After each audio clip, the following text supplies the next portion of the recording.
नमस्कार, मेरा नाम है खुशहाल। देश दुनिया से जुड़ी खबरों पर चर्चा के लिए दुनिया इस हफ्ते कार्यक्रम के साथ मैं एक बार फिर हाजिर हूं। मीडिया रिपोर्ट्स के मुताबिक सितंबर 2023 में मालदीव में राष्ट्रपति पद के लिए चुनाव आयोजित होंगे। हालांकि ये चुनाव तो मालदीव की शीर्ष सत्ता के लिए होंगे, लेकिन इसका असर भारत और चीन पर भी देखने को मिल सकता है। दरअसल मालदीव के राजनीतिक नेतृत्व से ही तय हो जाता है कि अगले 5 साल के लिए मालदीव का खास दोस्त चीन होगा या भारत।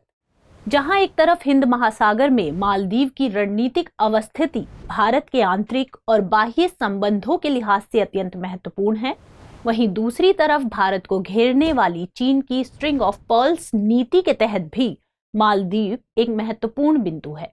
इस संबंध में हिंद महासागर में रणनीतिक शिपिंग लेन के करीब मालदीव की अवस्थिति ने इस क्षेत्र को भारत चीन के वर्चस्व की लड़ाई का केंद्र बना दिया है।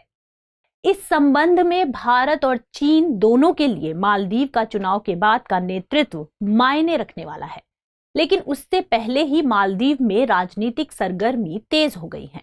असल में मालदीव के नए राष्ट्रपति के चुनाव में अभी लगभग 10 महीने बाकी हैं, लेकिन उससे पहले ही अब्दुल्ला यामीन का जेल जाना नए वर्ष की शुरुआत से पहले ही मालदीव में राजनीतिक हलचल का कारण बन गया है। दरअसल पूर्व राष्ट्रपति अब्दुल्ला यामीन पर भ्रष्टाचार और मनी लॉन्ड्रिंग के गंभीर आरोप हैं। इस संबंध में मालदीव की एक आपराधिक अदालत ने 25 दिसंबर को अब्दुल्ला यामीन को 11 साल की जेल की सजा सुनाई। साथ ही एक निजी कंपनी से रिश्वत लेने का दोषी मानते हुए उन पर $5 मिलियन का जुर्माना भी लगाया है। इससे पहले 2019 में अब्दुल्ला यामीन को राजकोष से $1 मिलियन गबन करने के लिए $5 मिलियन का जुर्माना और 5 साल की जेल की सजा सुनाई गई थी। हालांकि 2020 में यामीन की सजा को हाउस अरेस्ट में बदल दिया गया और आखिरकार महीनों बाद मुक्त कर दिया गया। अपनी रिहाई के बाद पूर्व तानाशाह मोमिन अब्दुल गयूम के सौतेले भाई यामीन ने मालदीव में भारत के खिलाफ एक अभियान शुरू किया। नई दिल्ली के विरोध को और तेज करते हुए यामीन सक्रिय राजनीति में लौट आए और 2023 में होने वाले चुनाव के लिए प्रोग्रेसिव पार्टी ऑफ मालदीव यानी पीपीएम की तरफ से राष्ट्रपति पद के उम्मीदवार हैं। अब्दुल्ला यामीन के सजा के खिलाफ उनके समर्थकों ने विरोध प्रदर्शन किया है। अशांति को रोकने के लिए एहतियातन पुलिस ने कुछ लोगों को गिरफ्तार भी किया।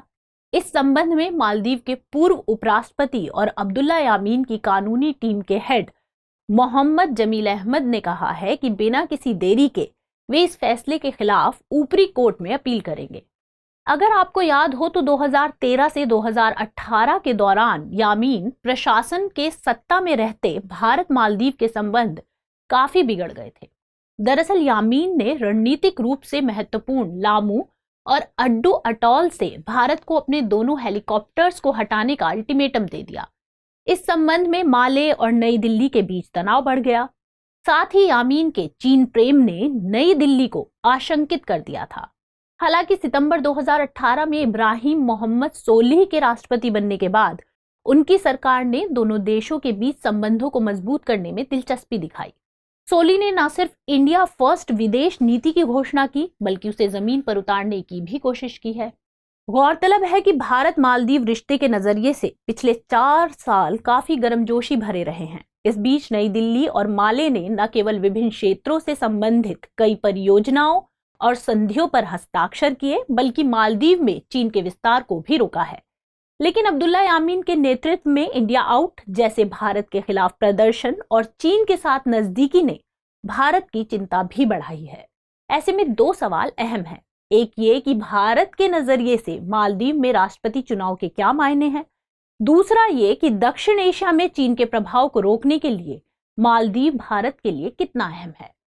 जैसा कि हम जानते हैं कि मालदीव की रणनीतिक अवस्थिति ही भारत चीन के बीच सामरिक प्रतिस्पर्धा का मुख्य कारण है।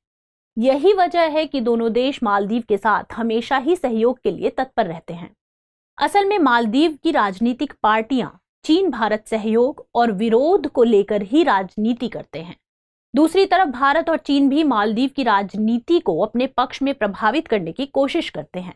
गौरतलब है कि सार्क और IORARC के भारत और मालदीव सदस्य देश हैं और एक दूसरे के आर्थिक और सामरिक हितों को साझा करते हैं।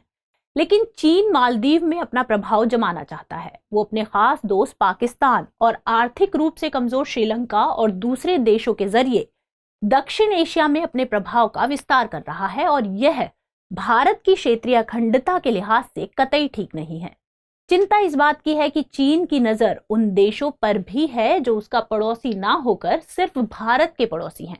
मालदीव उनमें से एक है। भारत नेबरहुड फर्स्ट पॉलिसी के तहत दक्षिण एशिया में अपनी पकड़ बनाए रखना चाहता है, और इसके लिए मालदीव के साथ बेहतर संबंध भारत के लिए बेहद जरूरी हैं। ऐसे में निश्चित रूप से भारत चाहेगा कि वर्तमान राष्ट्रपति इब्राहिम मोहम्मद सोलिह दोबारा सत्ता में लौटे और भारत के साथ उनका लगातार दूसरा कार्यकाल और भी सहयोगात्मक हो। हालांकि भारत से अच्छे संबंधों के बावजूद सोलिह प्रशासन ने कभी भी खुद को चीन विरोधी नहीं दिखाया है। सामान्य तौर पर माले ने बीजिंग के साथ द्विपक्षीय जुड़ाव को जारी रखा है, लेकिन इब्राहिम सोलिह की मालदीवियन डेमोक्रेटिक पार्टी ने चीन की महत्वाकांक्षी वन बेल्ट वन रोड को मालदीव के लिए खतरनाक बताया है। इससे एक बात स्पष्ट हो जाती है कि सोलिह सरकार चीन के साथ मुक्त व्यापार समझौते के लिए तैयार नहीं है, जिसका सीधा लाभ भारत को मिलेगा। मोहम्मद नशीद, जो कि मालदीवियन डेमोक्रेटिक पार्टी के प्रमुख नेता है, उन्होंने चीन के साथ घनिष्ठ संबंधों का जोरदार विरोध किया है। अपने कई सार्वजनिक घोषणाओं में उन्होंने चीन को आर्थिक शिकारी तक की संज्ञा दी है। उन्होंने अक्सर ही अपनी चिंता व्यक्त की है कि चीन मालदीव को अपने ऋण जाल में फंसा सकता है, जैसा कि उसने श्रीलंका के साथ किया। दूसरी तरफ अगर अब्दुल्ला यामीन का इंडिया आउट अभियान सफल रहता है और वे मालदीव की सत्ता में लौटते हैं, तो भारत के लिए बहुत बड़ा झटका होगा। मालदीव भले ही एक छोटा देश है, लेकिन भारत का महत्वपूर्ण सहयोगी है। दूसरा, यामीन चीन मालदीव मुक्त व्यापार समझौते पर हस्ताक्षर करके चीन के साथ वाणिज्यिक सहयोग को और अधिक बढ़ाएंगे। साथ ही हिंद महासागर में अपने विस्तार को लेकर चीन बेहतर स्थिति में होगा, जिससे वह अपनी वन बेल्ट एंड रोड परियोजना को आगे बढ़ाने के साथ साथ भारतीय तट के आसपास नौसेना के ठिकानों के निर्माण को जारी रखेगा। बहरहाल मालदीव में होने वाला चुनाव तय करेगा कि भारत और चीन दोनों में से किसके लिए इस देश की राजनीति अनुकूल रहने वाली है। अब बात करते हैं आज के सवाल की। मालदीव में 2023 में होने वाला राष्ट्रपति चुनाव भारत मालदीव द्विपक्षीय संबंध को प्रभावित करेगा? वर्णन कीजिए।